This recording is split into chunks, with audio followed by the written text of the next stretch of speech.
ఈ ప్రపంచం ఉందా లేదా అనేటువంటి దానిపైన అస్తి నాస్త్యస్తి నాస్తి నాస్తి వా పునః నాలుగు వాదములు వచ్చినాయి. అంటే ఫైనల్ స్టేజ్కు పోయిన తర్వాత 4 వాదాలు. అస్తి అంటే ఉన్నది, నాస్తి లేదు, నాస్త్యస్తి ఇంకొంతమంది లేదు ఉంది, నాస్తి నాస్తి లేదు లేదు. అంటే ఉన్న దాంట్లో నుంచి పుట్టిందని ఒకడు, ఉన్న దాంట్లో నుంచి పుట్టలేదని ఒకడు, లేని దాని నుంచి పుట్టిందని ఒకడు, లేని దాని నుంచి లేని లేదు. ఇట్లా చూడండి ఎట్లా ఉందో.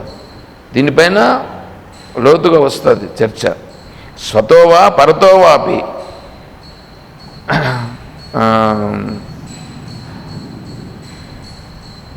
స్వతోవా పరతోవాపి ఎందుపైన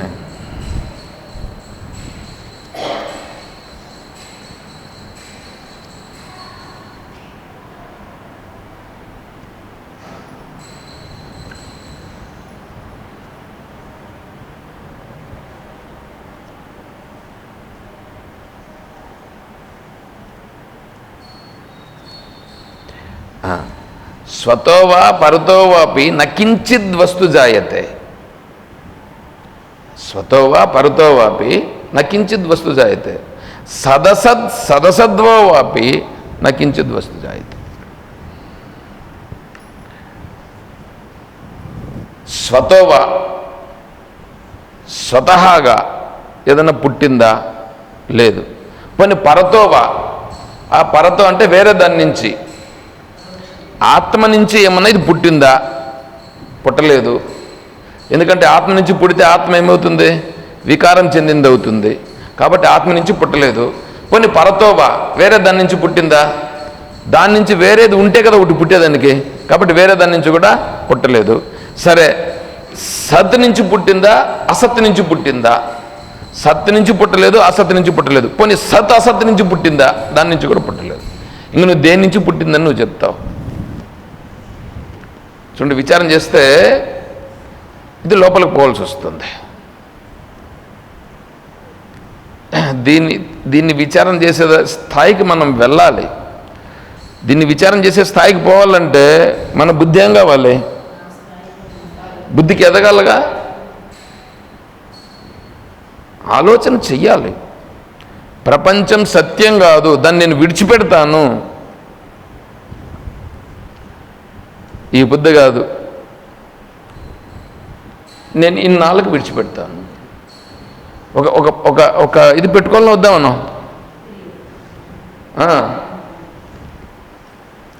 ఏమండి, విడిచిపెట్టేదానికి యోగ్యత లేని అంటే కుదరని వాళ్ళు కొంతమంది ఉంటారు. ఎందుకంటే గృహస్థులను విడిచిపెట్టమని చెప్పట్లేదు శాస్త్రం కూడా, క్రమ సన్యాసం చెప్తూ ఉంది. అన్నీ తీర్పిన తర్వాత తీసుకోవాలి అంటే కూడా సరే.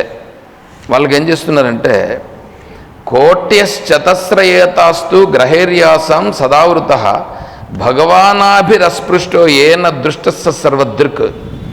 అంటే సర్వజ్ఞుడు అనేటువంటిది ఒకటి ఉందండి. సర్వజ్ఞత్వము, సర్వమును తెలిసినవాడు. దాంట్లో 4 కోటులు అని చెప్తున్నారు.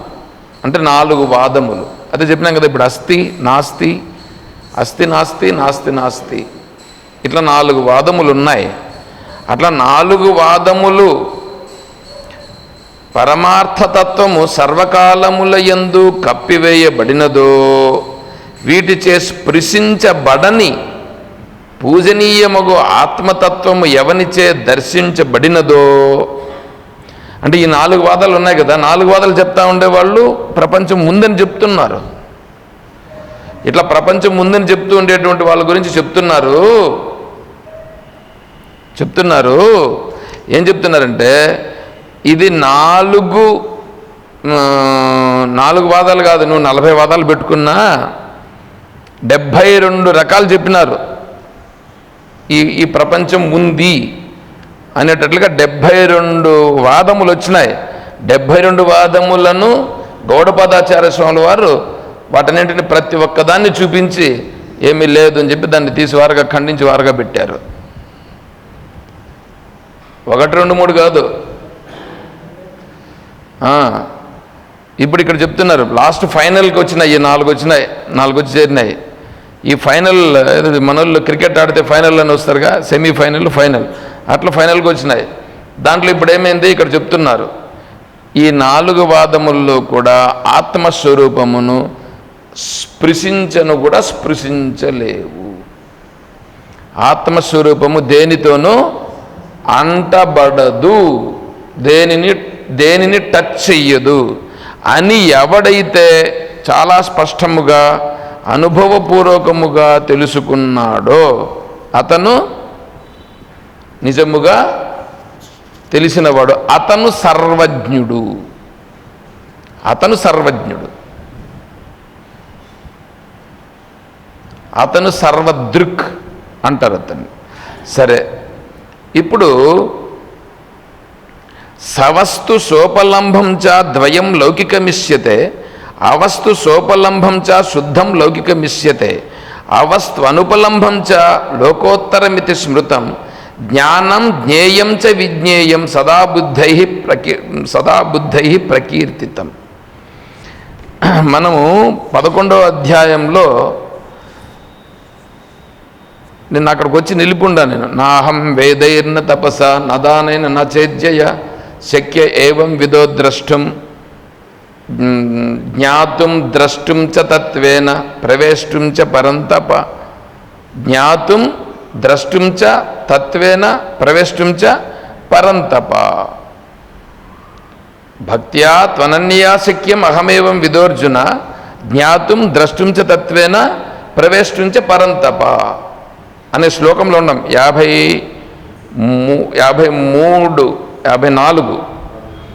54వ శ్లోకంలో ఇది ఉంది.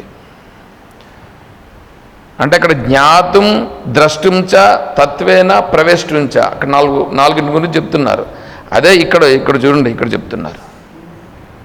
ఇక్కడ దీన్ని ఇక్కడ చెప్తూ జ్ఞానే చ త్రివిధే జ్ఞేయే క్రమేణ విదితే స్వయం సర్వజ్ఞతా హి సర్వత్ర భవతీహ మహాధీయ. ఇక్కడ చూడండి, ఇప్పుడు మీకు ఒకటి చెప్తానేనండి.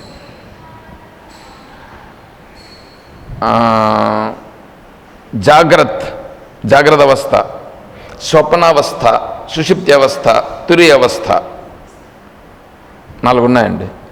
ఇప్పుడు పైనుంచి రండి. తురియము, సుషుప్తి, స్వప్నము, జాగ్రత్త, అవునా? సరే, ఇప్పుడు తురీయం అంటే ఆత్మస్వరూపం. ఇంకా ఆత్మస్వరూపంగా ఉండిపోవడం. ఇది దాని నుంచి కొద్దిగా తగ్గినాడు అంటే ఏమైంది? ఇప్పుడు సుషుప్తిలో ఉన్నాడు. సుషుప్తిలో ఉన్నాడంటే ఇప్పుడు ఆత్మస్వరూపంలో ఉన్నట్లా? ఆత్మస్వరూపంలో లేడు. అయితే చూసేదానికి ఆత్మస్వరూపంలో ఉన్నవాడు, సుషుప్తిలో ఉన్నవాడు ఇద్దరు ఒకటిగా ఉంటారు. అప్పుడు ఆత్మస్వరూపం నుంచి కొంచెం తగ్గినాడుగా. అక్కడి నుంచి కళలోకి వచ్చినాడు, స్వప్నం. ఇప్పుడు ఆత్మస్వరూపము సత్యం అనుకుంటాడా, కళ సత్యం అనుకుంటాడా? కళే సత్యం. కళ వస్తుందిగా. ఇప్పుడు వీడేమైపోయినాడు? దిగజారినాడా లేదా? కళలోకి వచ్చినాడు. ఇప్పుడు కళ సత్యం అని ఉన్నాడు. ఇప్పుడు కళ నుంచి లేచినాడు. ఇప్పుడు జాగ్రత్తలోకి. ఇప్పుడేమైనాడు? ఈ జాగ్రత్త సత్యం.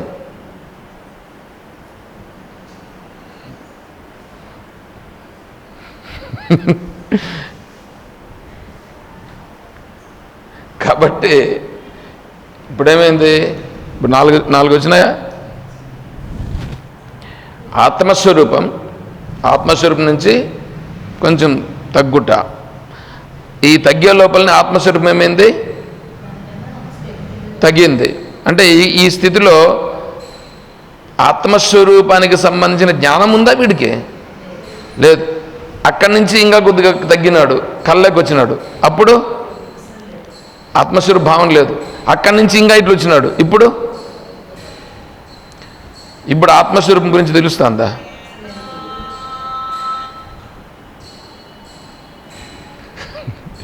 ఏం సార్ ఏమన్నా పనికొచ్చేట్లుగా ఉందా మనకి ఇది? నేనేం చేయాలి? ఇంక నేను ఇక్కడ ప్రాతస్మరామి అని అంటున్నాను. నేను ప్రాతస్మరామిని గురించి చెప్పాలి, నేనేం చేయాలి? తప్పదే నాకు. ఇది మా సద్గురు మలయాళ స్వామి వారు ఇవన్నీ ఏరి కోరి పెట్టినటువంటిది. మనమేమిరా అంటే మనం వేరే వాటిని చెప్పుకునేది మనకు తెలియదు. కాబట్టి ఇప్పుడు ఇక్కడ ఏంటంటే, ఇప్పుడు జాగ్రత్త, స్వప్నం, సుషుప్తి, తురియం. తురియం, సుషుప్తి, స్వప్నం, జాగ్రత్త.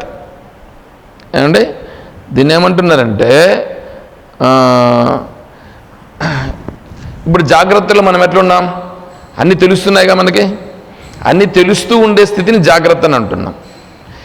ఇది తెలియకుండా కేవలం మన మన మనస్సు చేత చూడబడేటువంటిది స్వప్నం అని అంటున్నాం. మన మనస్సు చేత చూడబడేదని స్వప్నం అని అంటున్నాం. మనస్సు కూడా లేకుండా అణిగిపోతే సుషుప్తి అంటున్నాం. దానికి కూడా వెనకాల ఉండేటువంటిది తురియం.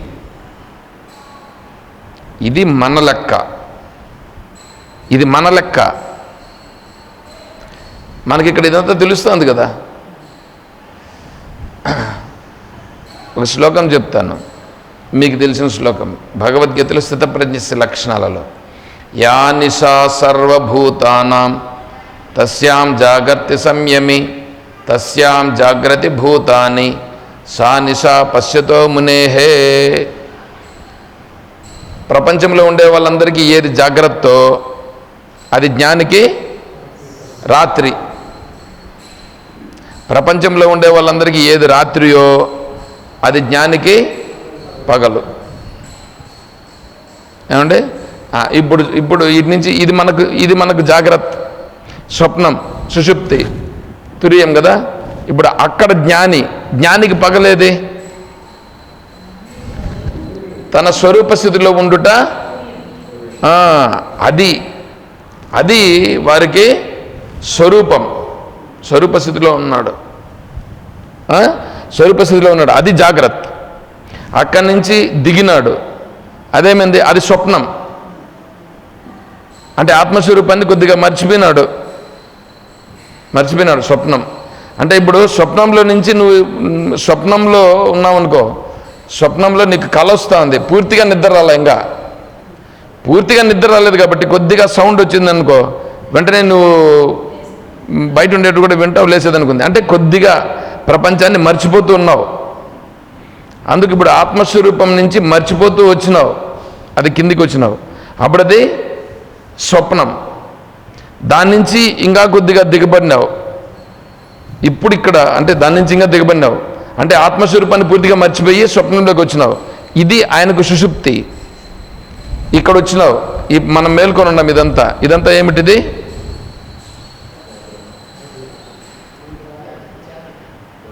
ఎవరికే? మనకు జాగ్రత్త. ఇప్పుడు ఆయన అక్కడి నుంచి కదా వస్తాం, పైనుంచి కదా వస్తాం, ఆయనకు అది జాగ్రత్త. అటు నుంచి వచ్చినాడు స్వప్నం.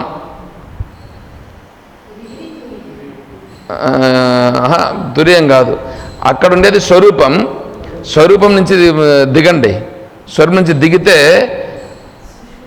అది సుషుప్తి.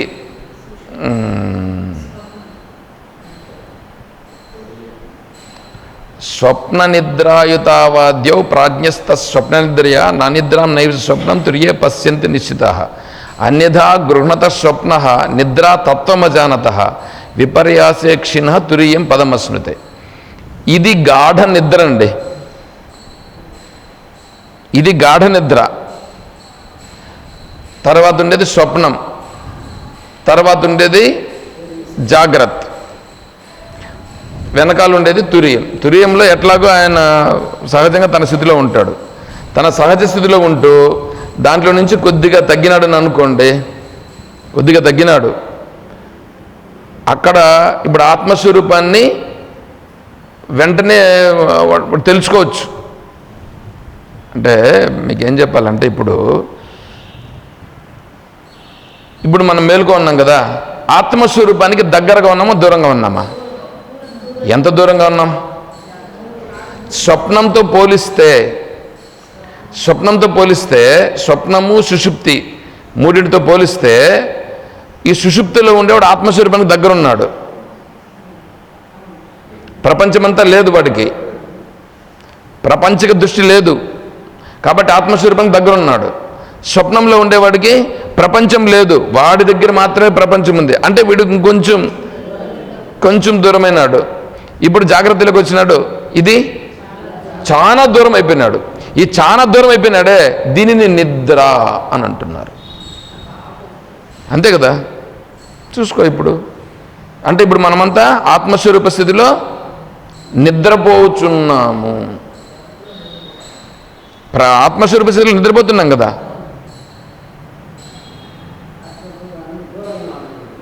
అవును, అంటే ఆత్మస్వరూపంలో నుంచి నువ్వేం నిద్రపోతున్నావు, గాఢ నిద్రలో ఉన్నావు.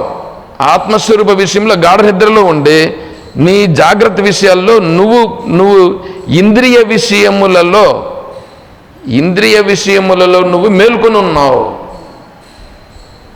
ఇంద్రియ విషయాల్లో మేల్కొని ఉండవు నువ్వు. అవునా? దీనినే ఆత్మస్వరూపానుసారీత్యా ఇది నిద్ర అని అంటున్నారు. ఇది నిద్ర. ఇప్పుడు వీడు నిద్రపోతున్నాడా లేదా? జ్ఞాని నిద్రపోలేదు. ఆ జ్ఞాని ప్రాపంచిక విషయంలో నిద్రపోతున్నాడు. మనం ఆత్మ విషయంలో నిద్రపోతున్నాం. అవునా? ఈ నిద్రపోయేవన్నీ ఇట్లాగే పెట్టాలనా, వాడికి ఏమన్నా చెప్పాలనా వద్దా? లేపాలనా వద్దా? నాయనా లేనైనా ప్రాతస్మరామి హృది సంస్ఫురదాత్మతత్వం సచ్చిత్ సుఖం పరమహంసగతిం తురీయం యస్వప్న జాగర సుషుప్తిమవైతి నిత్యం తద్బ్రహ్మ నిష్కలమహం నచ భూత సంఘ. ఆ శ్లోకం అది వేరే, ఇది వేరే శ్లోకం. మీరు ఈ శ్లోకం చెప్పండి, 20వ శ్లోకం తీసుకోండి.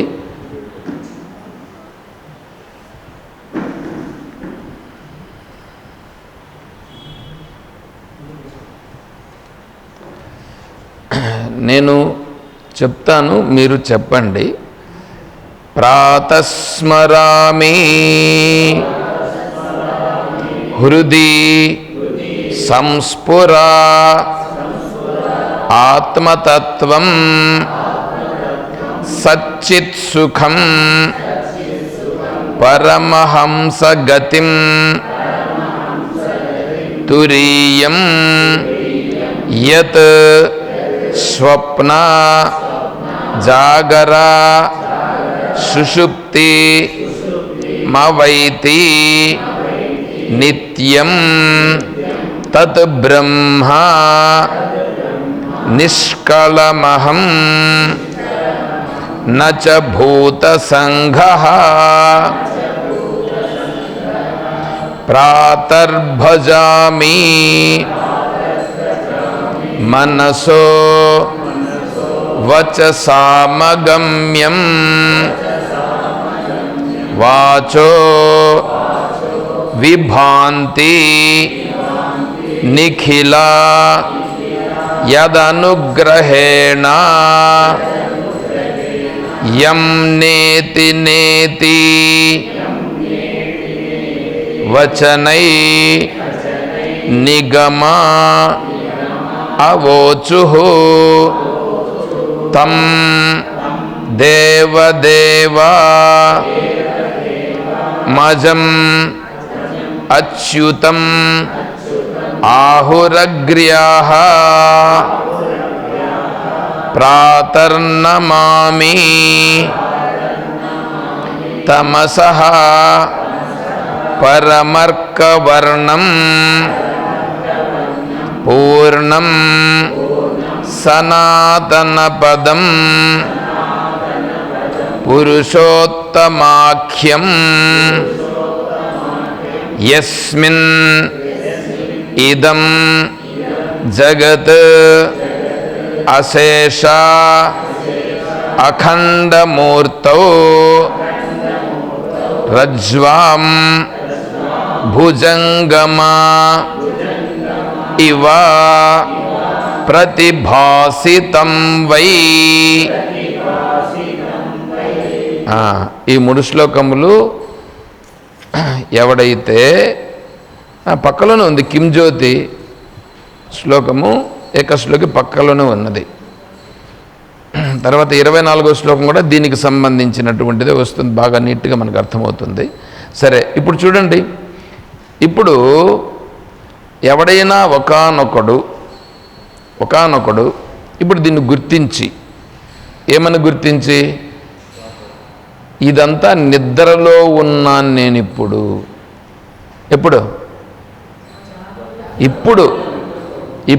ఇంద్రియ విషయములలో ఉంటే అది నిద్ర, ఇంద్రియాల విషయాల్లో ఉంటే నిద్ర, మనస్సు విషయంలో ఉంటే స్వప్నం, బుద్ధి విషయంలో అహం విషయంలో ఉంటే సుషుప్తి. చూడండి ఎట్లా ఉందో, దానికి వెనకాల ఉంటే స్వరూపం. ఇప్పుడు ఇక్కడ నిద్ర అంటే ఇంద్రియార్థ విషయాలలో ఇంద్రియాలు ఉన్నాయి కదా. ఇప్పుడు మనకి ఇంద్రియాలు ఏంటివి? జ్ఞానేంద్రియాలు, కర్మేంద్రియాలు ఉన్నాయి కదా. జ్ఞానేంద్రియ కర్మేంద్రియాలకు ఏవైతే తెలియబడుచున్నాయో ఆ విషయములలో ఇదే సత్యమని ఎవడైతే పట్టుకుని ఉన్నాడో వాడిప్పుడు గాఢ నిద్రలో ఉన్నాడు, ఆత్మ విషయముగా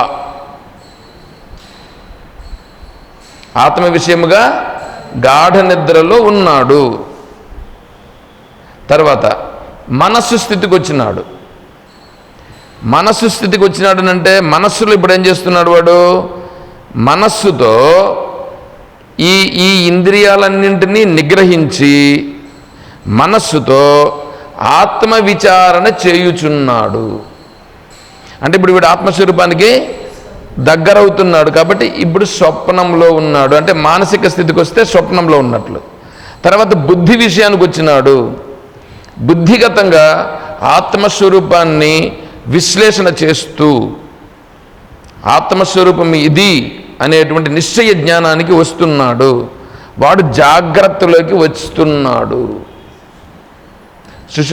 సుషుప్తి కాదు, వాడు జాగ్రత్తలోకి వస్తున్నాడు. బుద్ధి ఇప్పుడు మేల్కొని ఉన్నాడండి, మేల్కొని ఉండి ఇంద్రియ విషయాల్లో లేడండి. మేల్కొని ఉన్నాడు, ఇంద్రియ విషయాల్లో లేడు, బుద్ధిగతంగా ఉన్నాడు అని అనుకోండి. బుద్ధిగతంగా ఇవంతా సత్యం కాదు అనే నిశ్చయంలో ఉన్నాడు. ఇప్పుడు వాడు జాగ్రత్తలో ఉన్నాడు, ఆత్మ విషయంలో ఉన్నాడు. వాడు ఆత్మ విషయంలో జాగ్రత్తగా ఉన్నాడు. అర్థమవుతుందా?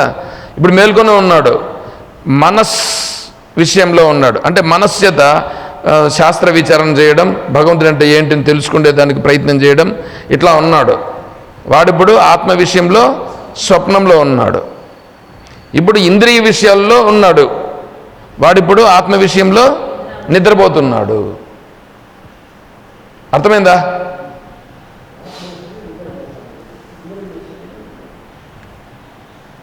అది ఉంది. ఒకానొకడు వాని యొక్క పుణ్య సంస్కారము వలన ఆత్మస్వరూపమును తెలుసుకోవాలని ఇంద్రియములను నిగ్రహించి మనస్సు చేత నిగ్రహించి, మనం చెప్పుకున్నాం కదా, ఏమి విజ్ఞానసారధిర్యస్తు మన ప్రగ్రహవ నరః సోధ్వన పరమాప్నోతి తద్విష్ణో పరమం పదం చెప్పుకున్నాంగా. విజ్ఞాన సారథి అంటే శ్రీకృష్ణ పరమాత్మనే సారథిగా పెట్టుకొని ఎవడైతే ఈ ఇంద్రియములను నిగ్రహించి ఇప్పుడు స్టార్ట్ అయినాడు విచారణ చేసి తెలుసుకునేదానికి, అప్పుడు వీడేమైనాడు? ఇప్పుడు నిద్రలో నుంచి రాలా, ఇంకా నిద్రలో నుంచి మెలకువ వస్తున్నది.